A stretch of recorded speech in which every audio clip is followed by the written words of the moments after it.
Welcome to the Chronological Christie podcast, in which a long-time Agatha Christie collector and her Christie novice husband discuss the works of the Queen of Crime in publication order. In this episode, we take a look at the Sittaford Mystery, also known as the Murder at Hazelmoor.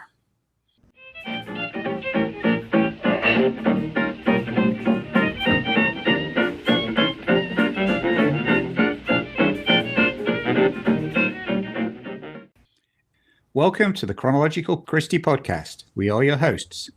Gillian Porter, a long-time Agatha Christie reader and collector. And her husband, Alan Porter, who after almost 40 years of sharing a house with Agatha Christie books, has decided he should read them.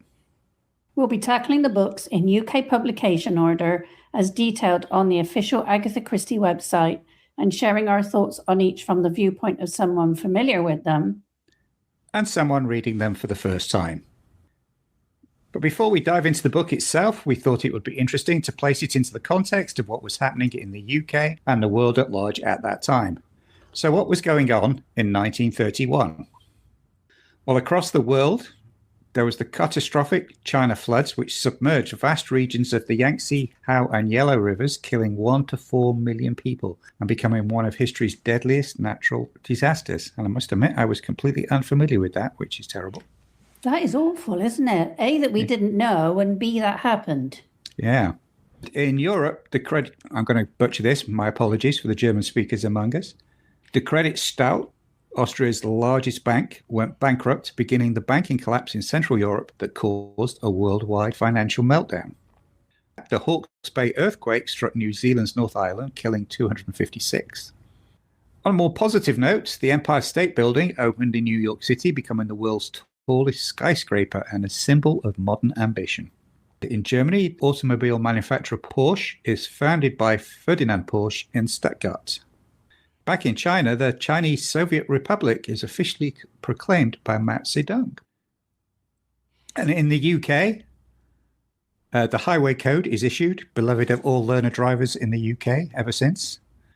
The European financial crisis that I mentioned earlier led to a run on the pound, and the Labour government of Ramsay MacDonald resigned and was replaced by a national government of people drawn from all parties, also under Ramsay MacDonald, as suggested by King George V earlier in the year. Again, I must admit, total ignorance. I never actually realised there was a point in time where a national coalition party, cross-party government had been formed, other than during wartime. So I knew that. You did. One for me, the Beatles geek. Abbey Road Studios in London was opened by Sir Edward Elgar. Fancy. Yeah, so that's what was going on in the world in the UK in 1931. Jill, what was going on with Agatha? So in 1931, every time she filled out a form, she still put on there that she was a married woman rather than an author, although Rosalind and her new husband, Mac, wondering why she did, because she was an author, but she still didn't feel like she was an author. She joined Max at in March and then travelled home with him. She wasn't allowed to stay with him, but basically she met him there and then they headed out on some travels. While Max was gone and when they came back, house buying became a hobby for her at this time. And she loved nothing more than buying a house, making it a home, and then letting it out to tenants, just keeping one to live in because, you only really need one house at a time. Max then started working for Reginald Campbell Thompson, working at Nineveh. Thompson agreed that Agatha could accompany Max on the digs only at her own expense. So in October 1931, she went on her first dig as a partner. Sadly, while there, had a miscarriage and they began to accept they wouldn't have any children. In the markets there, Agatha bought a table so that she could start writing Lord Edgware Dies. She took her typewriter with her and she used to sit outside the house they were living in with this big table she'd bought writing. That interesting thing about married woman, I presume that's on forms where it said occupation. She would put married woman rather than author. Yeah. I think it was quite common at the time. You didn't put housewife, you put married woman. Even now, even though she was earning a goodly sum, as it states in her autobiography, as an author, she still didn't see herself as a professional. She clearly was earning a goodly sum if she was just buying houses left, right, and centre. Oh, yeah. Ah, very cool. Thank you for that. Before we dive into the book, this is our regular spoiler warning that during our discussions, we will be diving into plot and character details, as well as talking about who done it and why. And with that said, let's dive in. And over to Jill for a plot synopsis. In a remote house in the middle of Dartmoor, 6 shadowy figures huddle around a small table for a séance. Tension rises as the spirits spell out a chilling message. Captain Trevelyan, dead, murder. Is this black magic or simply a joke? The only way to be certain is to locate Captain Trevelyan. Unfortunately, his current home is 6 miles away, and with snowdrifts blocking the roads, someone will have to make the journey on foot. This is the first novel into which Christie incorporated a supernatural element, and she used it to great effect in the wintry Dartmoor setting. There are several Hound of the Baskerville references with escaped convicts, naturalists, and even a reference to Conan Doyle himself. It's also the first novel to be given a different title than when it was published in the US. And as a little side note on that, Agatha Christie hated her books having different titles in different places. The publication of the book was preceded by the US Good Housekeeping serialization in 6 installments with illustrations by W. Smithson Broadhead. Okay, let's go to the book. What were your thoughts on the plot, Alan? Overall, I liked this one. It was a definite page-turner for me. I saw in one article that a contemporary reviewer, I think it was in the New York Times, described it as, quote, an excellent book to take away for weekend reading. And I wouldn't disagree with that. I thought that's pretty much what I did. I even took it off the nightstand and stopped reading another book just to finish this one. I was sucked in pretty much from the get-go. I also saw it being compared to The Murder of Roger Ackroyd. I wouldn't go that far, but it was a good one. Plot on the surface seemed fairly simple, but had enough red herrings, engaging subplots that all came together at the end, with enough twists to keep me guessing right up until pretty close to the end. So yeah, overall, plot-wise, I thought this one was pretty good. What about you, Jill? I found this one much harder to read than I had expected. I felt it was definitely one that lost a lot of tension when you already know who the murderer is and how they did it. And I found that quite interesting because in others, like The Murder of Roger Ackroyd, I really didn't care. It's just so well written and the plot pulls you along. Whereas with this one, I found I wanted to shout at the people in the book as it was writing, I know who did it. So that kind of colored my read, I think. But with that said, it's a good and twisty plot leading you all over the place. And then for a minute, I started to second guess my memory. So she did a good job there because I was like, oh, hang on, am I right? Is that what happened? Because lots of other things come up along the way. And I had forgotten certain plot points. And I definitely feel this is a rather underrated Christie work. A lot of people don't talk about this one, which surprises me because it's a really good, solid story that moves, as you said, very quickly, but with twists and interesting characters that makes you want to keep turning the page. So I'm not understanding why this one isn't talked about very much. And now we'll move on to the setting. We all know Dartmoor is a popular place for creepy goings-on. Who on earth would want to live in a place like Sittaford? The description of the village, hamlet, weird collections of homes with a post office was described very well, and I felt like I could see it, but not Exhampton. Apart from everything that was important to the story seemed to be on the same road, maybe apart from the train station, but it was always, oh yeah, is that on the left side or the right side of the pub? Seemed to be a common thing when you were trying to find a place. We have been to Exeter, but we didn't really see much of it apart from the place where we were doing a comics convention. Plus, it was over 30 years ago, so I don't really remember much about it at all. But I really didn't get a feel of whether Exeter was a small town, big town, village in the 1930s at all. That really didn't come across. But that said, allowing for the weather, there was an awful lot of popping off to different places at the last minute again. And Emily must have earned a good salary to rent a room at Mrs. Curtis's and stay wherever she did in Exeter at the same time, plus all her train travel. I didn't think I think she called herself a mannequin or models in stores were paid that well. But money didn't seem to be a problem for anybody just popping about all over the place. I didn't get any sense of place over Exhampton or Exeter. What about you, Alan? Yeah, I actually want to go. You just made me think of something which isn't really about the location, but you just said it, so I'm going to sort of talk about it.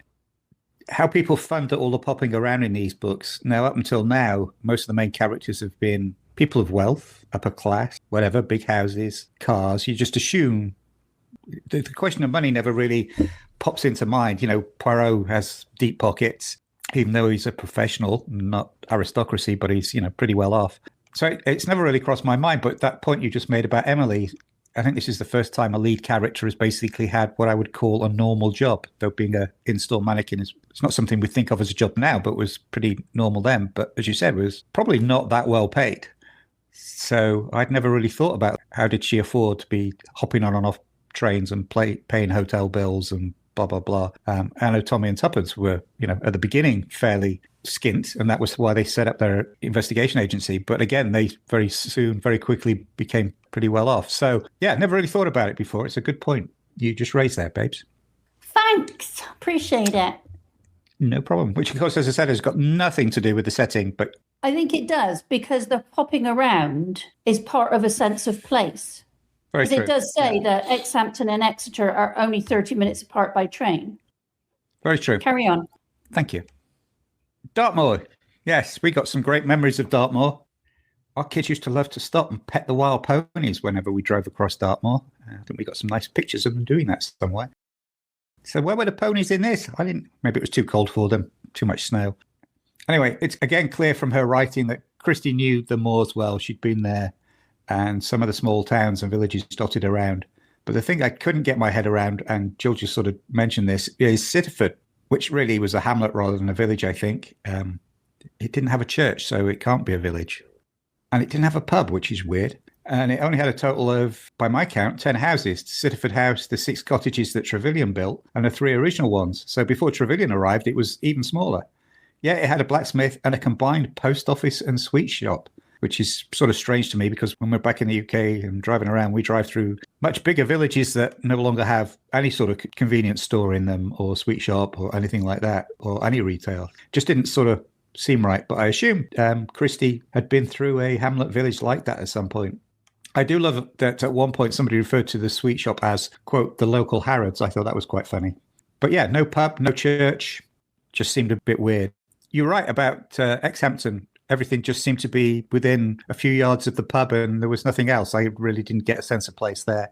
And as you said, Exeter, didn't really think about it too much because, we've been there. Though, as you said, it was for selling comics at a comic convention way back when. So no great memories of it, but I just sort of took it as typical English southern seaside town.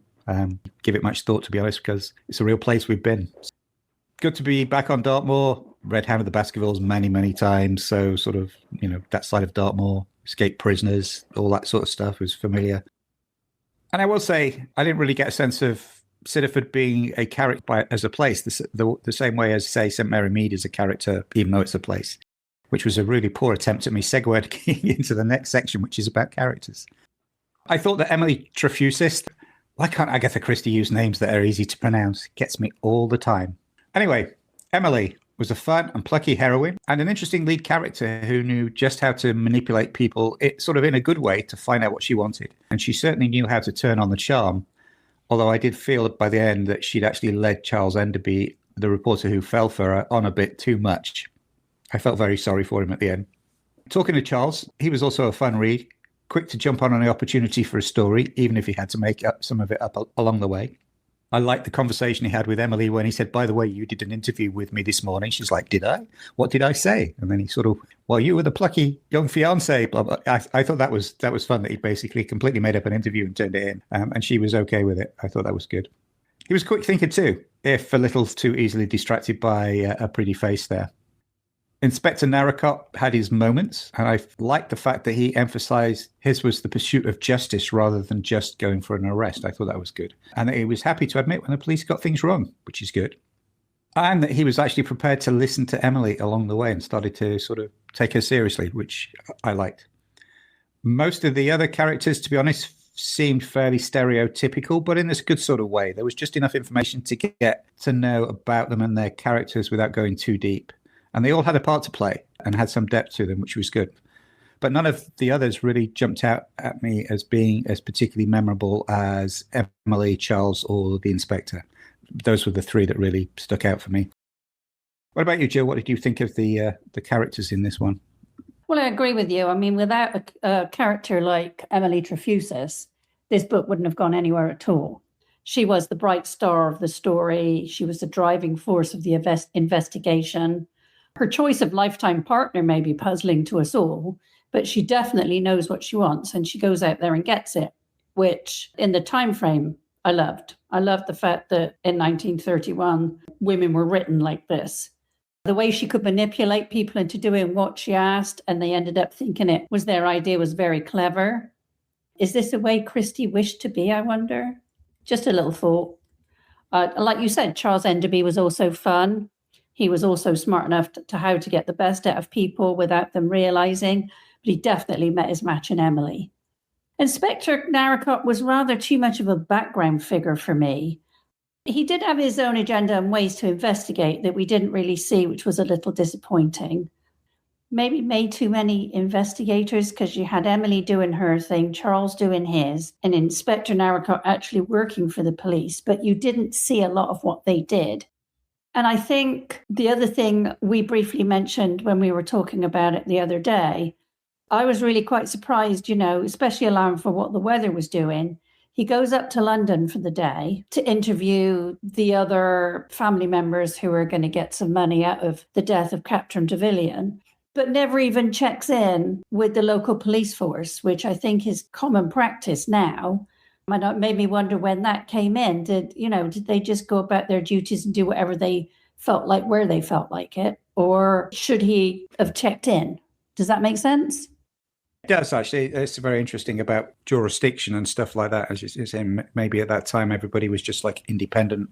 You're working a case, you just work that case. It doesn't matter where it takes you, as opposed to now, as you said, where there's definite lines of jurisdiction, not just geographical, but also functional as well. Yeah. Interesting as to when that developed.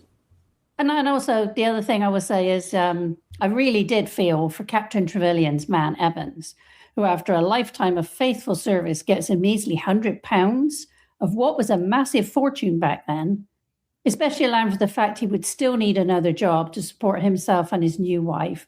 He was a rather blank character, though, unlike everyone who lived in Sittaford.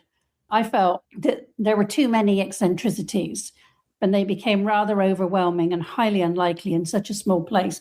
Why would so many people with those personalities all want to live in those cottages in the middle of nowhere, 6 miles from the nearest town? None of that made sense to me at all, especially some of the more sociable ones. And they were strong personalities that were always going to clash. I didn't get the character of Captain Trevelyan at all, why he was so against women. That never got explained, and I thought that was disappointing. He could have had a nice life living in Sittaford House with his man and his man's new wife looking after him, and apparently she was a good cook. But that was never explained to my satisfaction.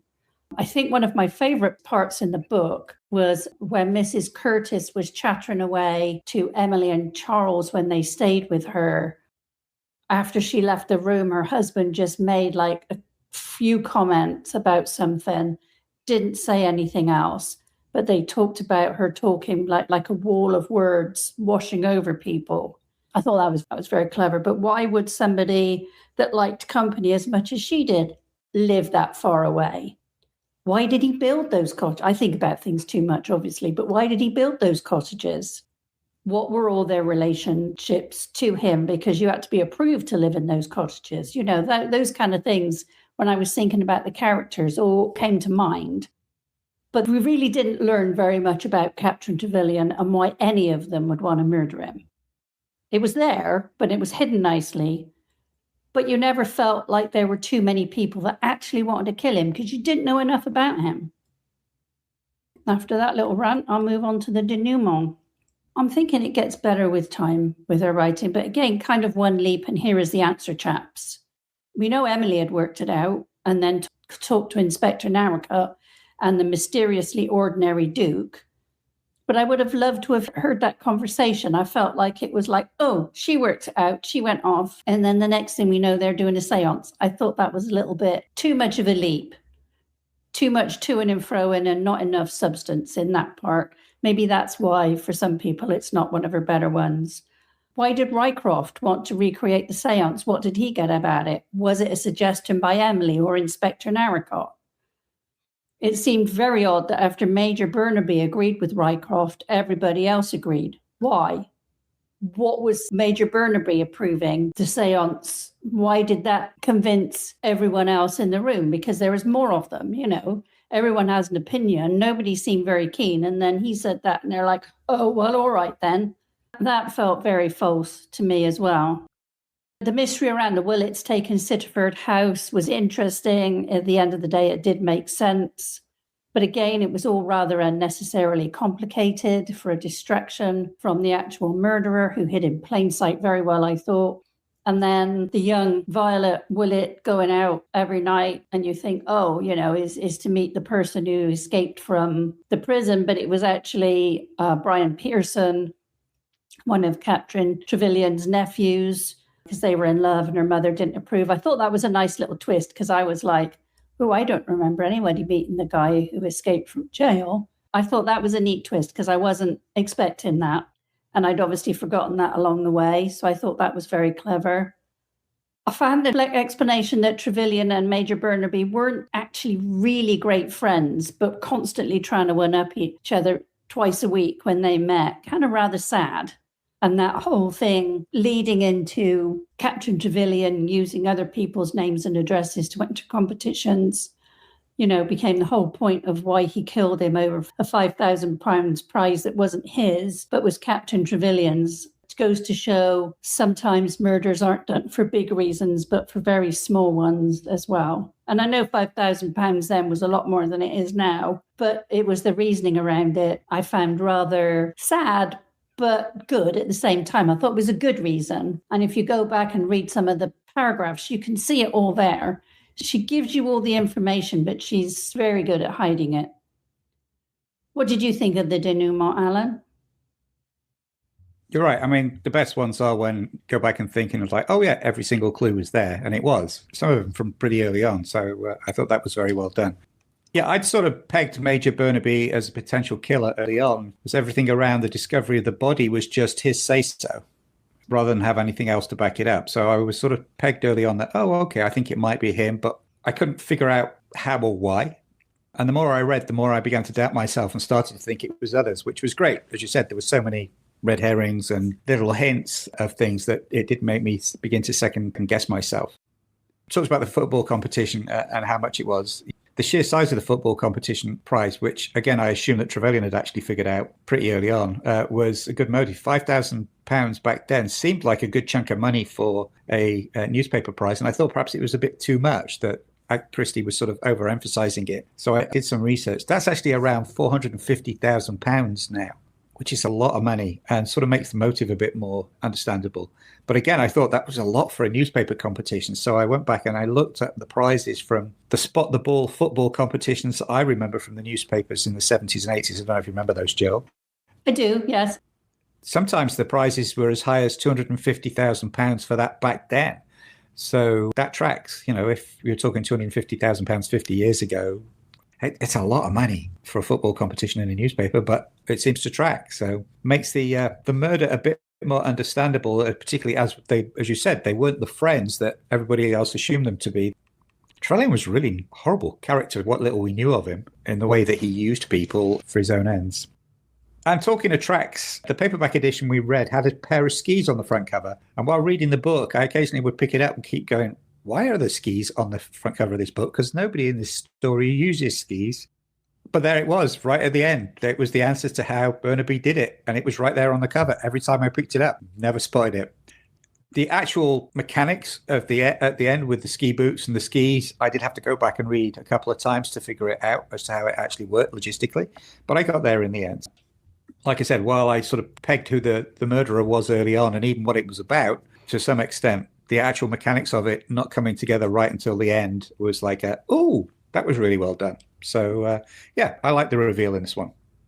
There was mentioned quite a few times that the two of them, Major Burnaby and Captain Trevelyan, were proficient at skiing. I don't know what level they'd gone to and that they'd gone skiing a lot. It was mentioned, not around Dartmoor, but other places, that it was something they were both very good at in their youth. Oh, I'm sure it was, because we said the clues are always there, but obviously, while I was reading it, it didn't necessarily register with me. And what I was trying to say, and I don't think I was saying it very well, is the reason for the murder was kind of sad, not the amount of money, but the sheer fact that because Trevelyan had put it in Burnaby's name, gave him that opportunity to save himself financially. That was the sad part. That, you know, Captain Trevelyan, they all kept talking about, he thought if he put Sittaford House on there, it would sound too fancy and he wouldn't win anything. In actual fact, he caused his own murder by using his friends, whether they liked it or not. That was the bit I thought was sad, not the amount of money. Yeah, I got that. Want to be a bit more clear about that. Carry on. Thank you. With that, we'll move on to the section on writing. As I mentioned right at the beginning, I think this had a nice light touch that pulled me in. I don't think we've had as much internal dialogue as was used here before. There was a lot of italics, what people were thinking. So it was good to see Christie trying out different literary devices in her storytelling again. Another way she's continuing to develop as a writer. I like that. I didn't feel there was as much humor this time around, but what that was more of a wry, quiet humor than things that made me snort or laugh out loud, which has happened with some of the other books. But I think that suited the characters and the setting more, that it was sort of more of a dry, wry sense of humor when there was humor. This is one I could definitely see myself returning to at some point, but based on what you said, I think I'll leave it quite a few years because obviously it reads better if you've forgotten bits of it. But yeah, this is one I could definitely see myself returning to at some point. What about you, Joe? What do you think of the writing on this one? That purely may have just been my experience with it, knowing who the murderer was, made it harder. It's always very personal, isn't it? Opinions on reading and rereading books. But I agree with you. Another nice light touch on this one. Easy to read, yet lots to take note of along the way, with that very deft touch she has with red herrings. I do like how she creates characters that develop with the story, but she doesn't spend hours describing rooms and clothes that can distract from a mystery. I mean, I love Dorothy L. Sayers. I love P.D. James as writers. But when I go into those books, I go into them with that different expectation that P.D. James is going to spend a good few pages talking about the architecture of a building.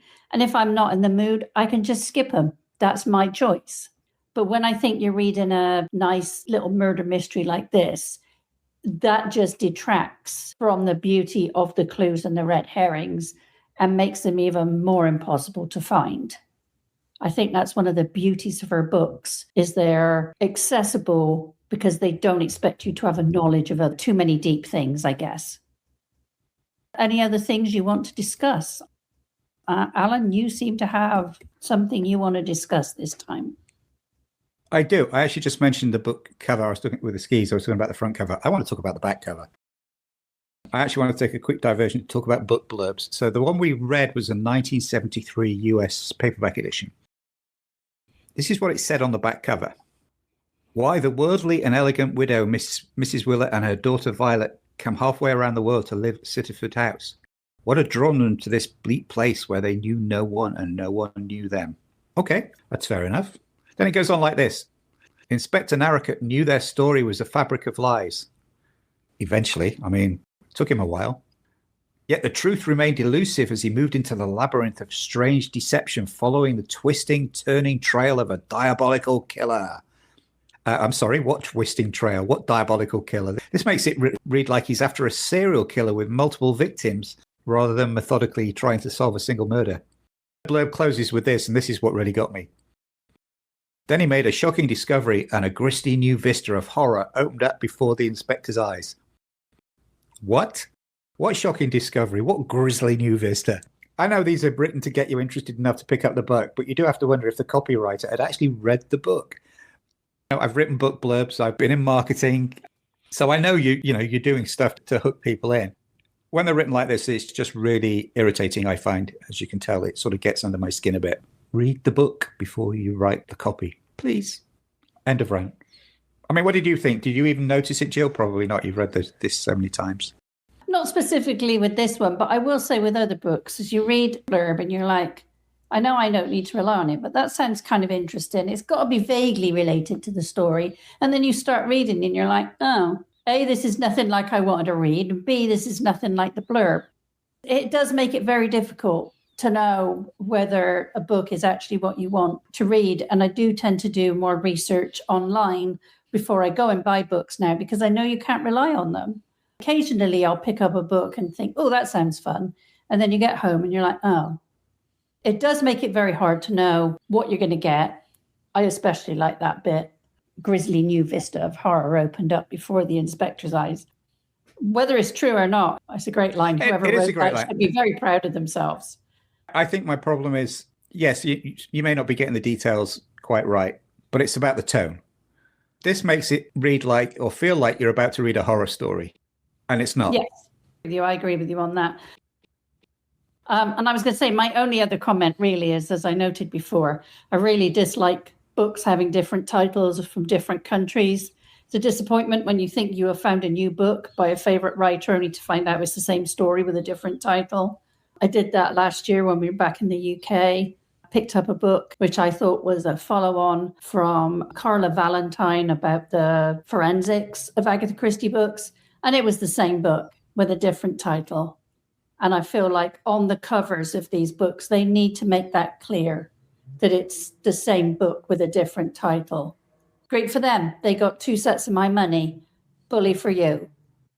But my disappointment makes me be really even more careful with my money in case I do it again, because it's just misrepresenting a book. It's very disappointing. And if you have any other opinions on these things, please let us know what you think. But I will say, after that little rant, I actually prefer the title Murder at Hazelmoor to the Sittaford Mystery, because the mystery isn't in Sittaford. The mystery is in Exhampton as to what happened in Exhampton at the house Trevelyan was rented called Hazelmoor. But at the same time, the more I talk about it, the more I'm mystified. If Captain Trevelyan hated women so much, why would he rent his house to 2 women? Yeah, I know he got money, but they were women and he didn't like women in his house. That point, that's what I was trying to make. I know he got a lot of money and he rented his house for less money, but it was still women in his house that he didn't like.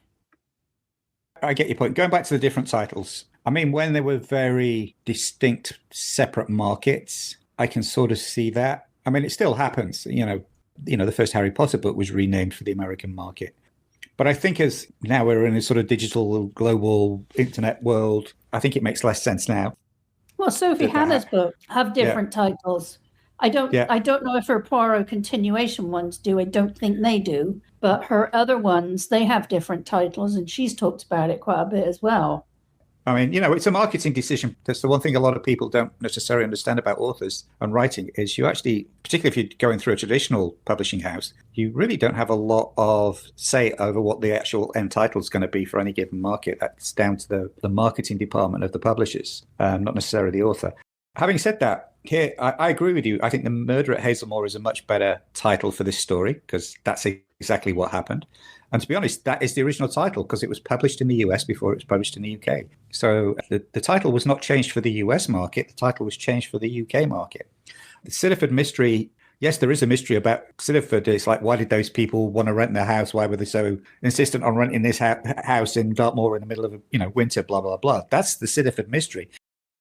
But that's not the murder mystery. The murder, as you said, the murder mystery is The Murder at Hazelmoor, which I think is, like I said, a much better title and was the first one. I understand your dislike of that, but I also understand why it happens, even if I don't always agree with it. But in this case, much prefer the US title because I think it's more accurate, like you said. Oh, me.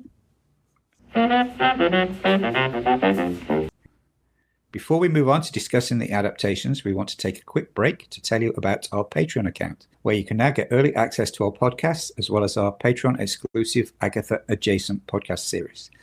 The Patreon account is a great place to find more of our exclusive Agatha Adjacent episodes, such as Agatha Slept Here, about our visits to Greenway, Abney Hall, and the Old Swan Hotel, The Grand Tour, a review of both the book on Agatha's early travels and the related David Suchet TV series, Agatha and the Doctor, a look at Agatha's encounter with the 10th Doctor from the Doctor Who TV series, and more.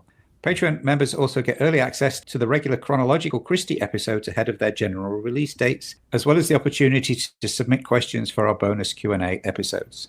It's quick and easy to join our growing Patreon community, starting at the Greenway level for just $5 a month. Think about all our extra Agatha goodness for the price of a cup of coffee or tea, whichever is the beverage of your choice. You can find all the details at patreon.com/Chronological Christie. Thank you for your support. And with that, let's turn to the adaptations. Okay, well, the first adaptation was on television under Agatha Christie's Marple Season 2, Episode 4. The novel was adapted by Granada Television as a Miss Marple mystery as part of Agatha Christie's Marple series. It was set in 1952. It featured Geraldine McEwen as Miss Marple, who does not appear in the novel. Apart from the names of some characters and location, the plot bears little resemblance to the original story, and a number of anachronistic themes are added. It guest starred Timothy Dalton as Captain Trevelyan, Patricia Hodge as Mrs. Evadne Willett, Carrie Mulligan as Violet Willett, Lawrence Fox as Jim Pearson, Zoe Telford as Emily Trefusis, James Murray as Charles Burnaby, Mel Smith as John Enderby, and Rita Tushingham as Elizabeth Pearcehouse. It aired in the UK in 2006. Okay, Alan, you get first bash at telling us what you thought about this. Oh boy. Okay, here we go. Where do I start with this one? I guess the opening of Timothy Dalton in an Egyptian tomb was a clue that the plot of the actual book was going to be added to, but they didn't just add stuff. This travesty, I won't use the word adaptation, basically ignored everything, swapping characters' names around, mixing some up, bringing in new ones, and sidelining others. Sorry, Inspector Narrowcut, not only did you get written out of your own mystery story, but you actually got demoted on the phone to Sergeant. I don't know if you noticed that, Jill. I did, yes. Poor chap. I should have taken the opening titles as a hint as what to expect, given their style, given that, according to a brief newspaper masthead we saw, and the whole Trevelyan being Churchill's potential successor as Prime Minister subplot, where did that come from? As Jill said, this was set in 1952. So I guess someone decided to make it a pastiche of 1950s low-budget B-movies. From the cardboard flat map backgrounds, I mean, that Sittaford house, which looked like a 10-year-old had painted that, to the basic effects, them in the car with a snowstorm and the wipers going and the polystyrene snow, the extreme close-ups, the Dutch angle shot compositions, that's where the camera's tilted off its axis, the simple lighting, etc. I don't know, it just didn't work. I'm amazed they didn't also try filming it in black and white too, to push the point that this was done like a 1950s B movie. As Jill said, there was anachronistic themes, but also props. For instance, the style of phone that Miss Marple used in her nephew's cottage wasn't actually introduced until 1954 in Norway, wasn't in the UK until the 1960s. And of course, because it starred a former James Bond actor in Timothy Dalton, somebody had to make a Bond reference. There was a shaken not stirred thing in the bar at the beginning, even though the first Bond novel actually hadn't been published in 1952. I'm not even touched the plot, where everybody had a secret, most of which were revealed through exposition at the end. Having said that, all the clues to the identity of the killer were there as to who done it, but not why until that was revealed by Miss Marple. I guess they needed something for her to do because she was hardly in it. And the characters were one-dimensional at best, and the logistics of who was at which location at any given point made no sense to me. It made my head spin how easily people were going back from the pub to the Sittaford house and to the pub and back to Sittaford house and out in the snow. None of it made sense. The disappointing thing is there were actually a few good ideas here that might have worked. Having everyone closeted in the pub was a good way to bring together a divergent cast of characters. So why not have Miss Marple there too? It still could have been called the Sittaford Mystery without Sittaford House and her being up there and everybody else being in the pub.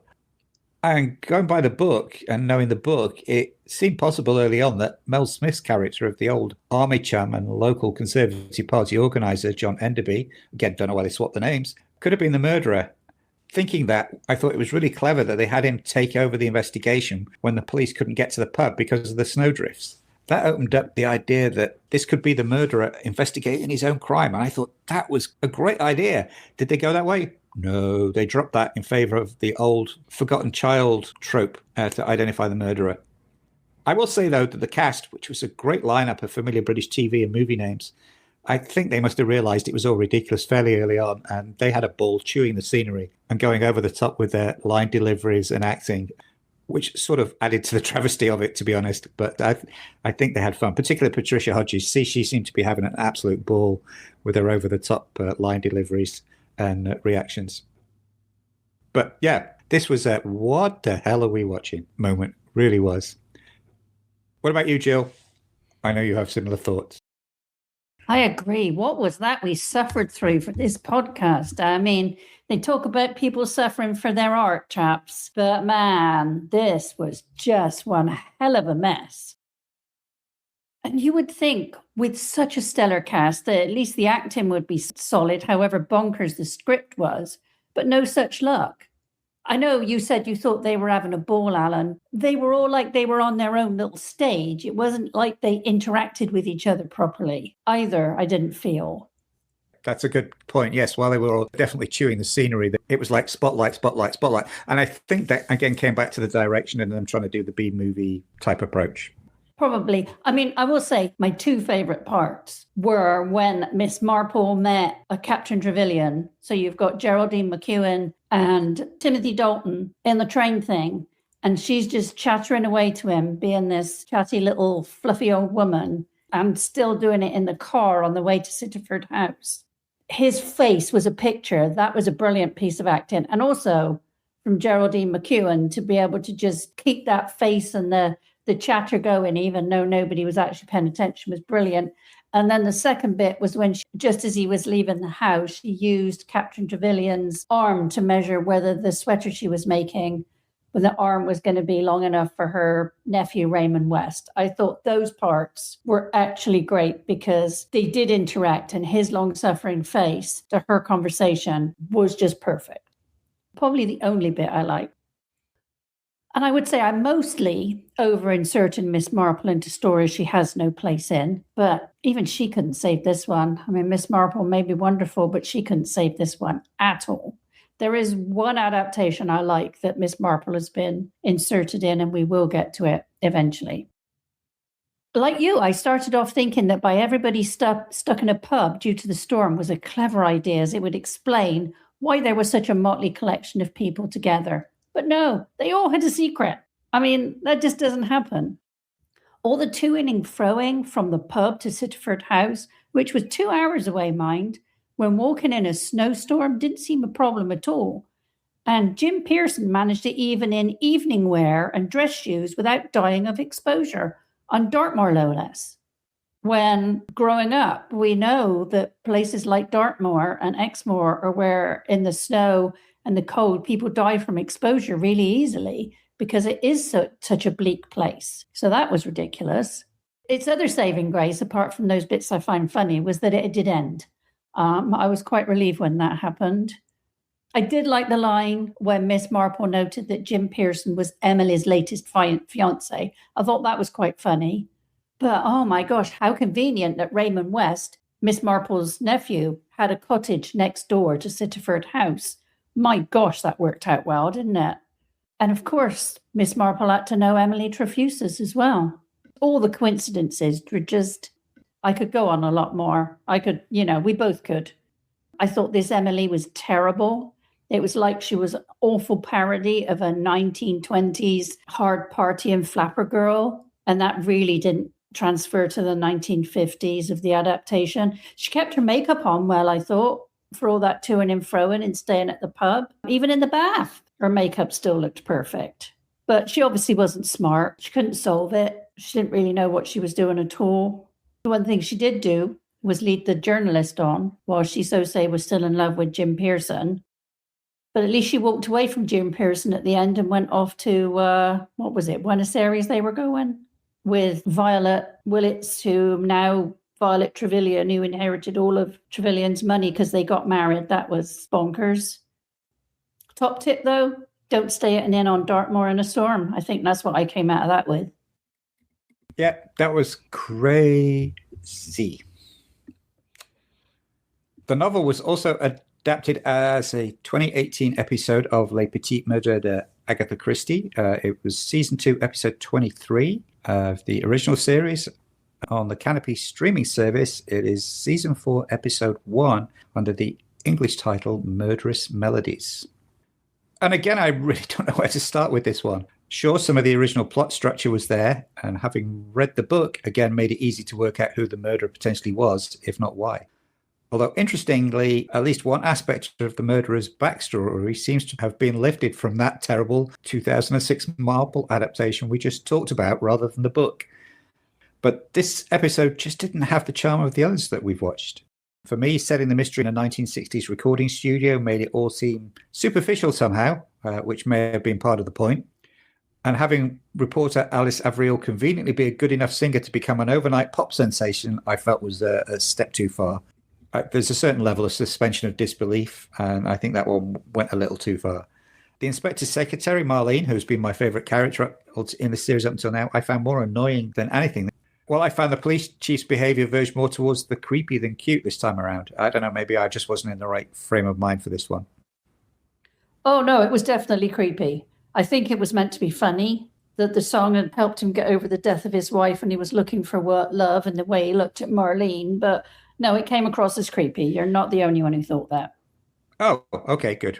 But the biggest disappointment for me this time around was the subplot of Inspector Laurence being obsessed with the ghost of his dead lover, the former pathologist. I assume this was meant to be a way of showing him accepting his grief and moving on. But as we dip into this series at random episodes, depending on what's an adaptation of the story we've been reading, rather than actually following it episode to episode, we have no real sense of continuity or the impact of that loss on the character. So it all seemed very melodramatic and out of character for the police inspector. I will say this is easily my least favourite episode of the series that we've watched so far, which is a shame. What about you, Jill? How did you feel about this one? Same. The only similarity this had to the book was that the guilty person was at the Ouija board and then left to check on the soon-to-be murdered person. It wasn't a bad story, really, but it was probably the furthest from an adaptation than we have watched so far. The idea of creating teeny bopper singers and controlling them, I thought was covered quite well. But why Lawrence's dead love had to keep appearing, that was so ridiculous. It kept pulling you out of the actual storyline. Unlike you, I assume he missed something from the previous season. And the few things you could tell there is that she meant a lot more to him than he did to her. It was all very odd and unnecessary. And if she meant more to him than he meant to her, then why was she appearing to say goodbye to her love, or whether it was apparitions or whatever the heck it was just ridiculous. And if it hadn't have been, again, we're suffering for our art here, peeps. If it hadn't have been for doing this for the podcast, we wouldn't have finished it. It was almost, to me, thought like being a new season, but it wasn't a new season for the other one. So that felt like they'd all had personality transplants. As like you said, Marlene was just annoying. Alice seemed too self-absorbed and more interested in what she was doing and how she was feeling than either solving the case or writing a story. She talked about how she was a journalist, not a pop singer, but she didn't seem interested in turning it into a story at all. Inspector Laurence really didn't do any investigating at all. I'm not really quite sure how the case was actually solved at the end of the day. Didn't really work that out. And I also thought the trick that Laurence did with the Ouija board and the magnet was just mean. I'm not big one for prank at the best of times anyway. But doing that to people that you work with and you think well of, I just hate those kind of things. And I thought that was nasty, especially as he knew that Marlene kind of thought things like that were real. I thought that was rather cruel and it was very petty. And that's all I felt of Laurence this time, is he seemed cool, distracted and petty. And he was like biting everybody's heads off. And I understand if you've had a loss like that, you can be like that. But it also doesn't explain how it was solved either, how they worked out who it was. And what the heck the music studios, the guy that controlled it, what his secretary was thinking with kidnapped Alice and how she was going to cut up her face or whatever because she was replacing Nikki and that obsession. I was like, what are we watching here? Are all these people completely insane? If I'd never watched one of these before, I certainly wouldn't want to watch anymore. I had that thought last night, actually, that if this had been the first one we watched, I would have been like, what is this series and what's it trying to do? your point, the original series, this was episode 23 of the season. So I'm wondering if this was the last episode of the season, hence we're going to do the closure on the Lost thing of things that we haven't seen because we've only dipped into maybe 2 episodes of that season. But it just seemed so completely out of character for everybody. Yeah. And there's one last thing. I would say the only one who seemed different in a good way was the pathologist, Glissant, who was back. He was working hard, and I loved those little throwaway lines. Oh, I've got a body down a well, or I've got a hanged man in a garage. I've got to go deal with that. You know, he was actually really the only one that was actually doing his job. Yep, I did like that. I actually want to go back to something you said. This is not in the script. I'm going off script here. Oh. But something you said right at the beginning about the fact that this story is often underappreciated and not talked about. Not so much with this adaptation, but I do wonder if the bad Granada TV Marple adaptation has something to do with that. That when people think about this, it's like, oh my God, that's that terrible.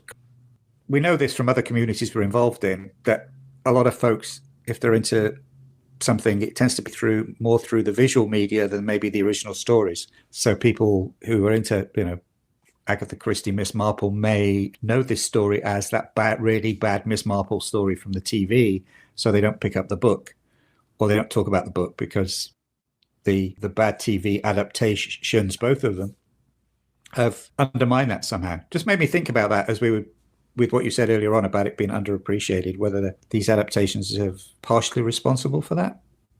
I think you're right. I really do, because the book itself is a solid book. It's not a stellar book. It's not one of those if you're like, oh, I got to shout to the rooftops how good this book is. But it's a good plot. It's very twisty. It's a very solid book, and it is rarely talked about in the Agatha Christie community. It's just a thought. It's a shame. It's a shame if that's the case, because it is a good book. So if you've only ever seen the really bad TV adaptation and haven't read the book, please go read the book, because it is actually, I think, a really good one. And talking of adaptations, there was also a 5-part radio adaptation by the BBC in 1990.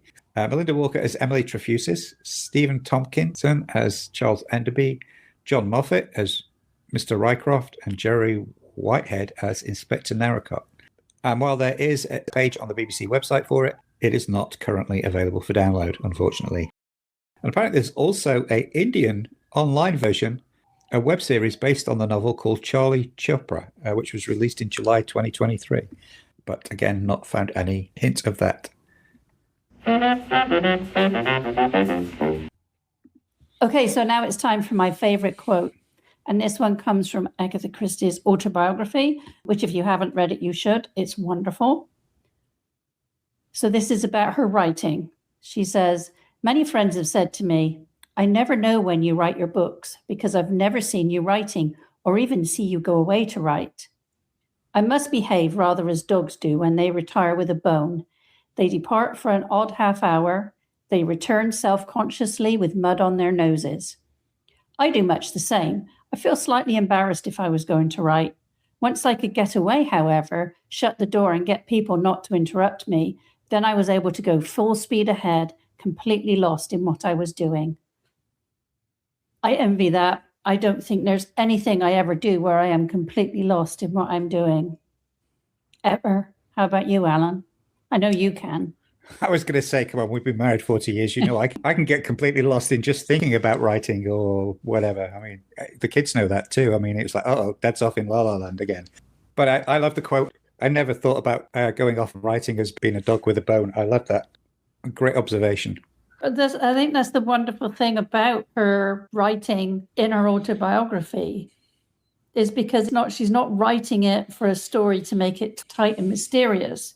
It's more that stream of consciousness stuff writing, and you get that little insight into her mind, which makes it so wonderful. Very cool.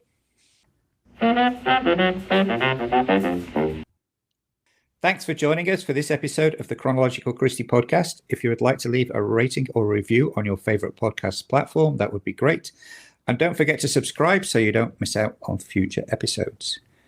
If you would like to discuss any aspects of this episode, you can message us on the Chronological Christie Instagram account, a link for which will be in the show notes, or you can find us on social media. Jill, where can you be found? I can be found on the Chronological Christie Instagram and Threads accounts. And I can be found on most social media platforms by searching for @AlanJPorter or via my author's website, alanjporter.com. And if you want to keep up with our various writing projects, you can sign up for our free newsletter at alanjporter.substack.com. The books discussed on this podcast can be found on a dedicated Chronological Christie section of our online bookstore at bookshop.org. The link will be in the show notes. And talking of bookshop.org, it's also the place where you can buy our latest books online while still supporting your local independent bookstore. Check out my new novel, Trust Issues, a light romantic thriller that's getting great reviews, or Alan's new collection of Victorian-era adventure short stories, Saloons, Jungles, and City Streets, featuring Wild Bill Hickok, Alan Quatermain, and Sherlock Holmes. Please join us for our next episode, Peril at End House, where we'll be back with Poirot. We look forward to you joining us.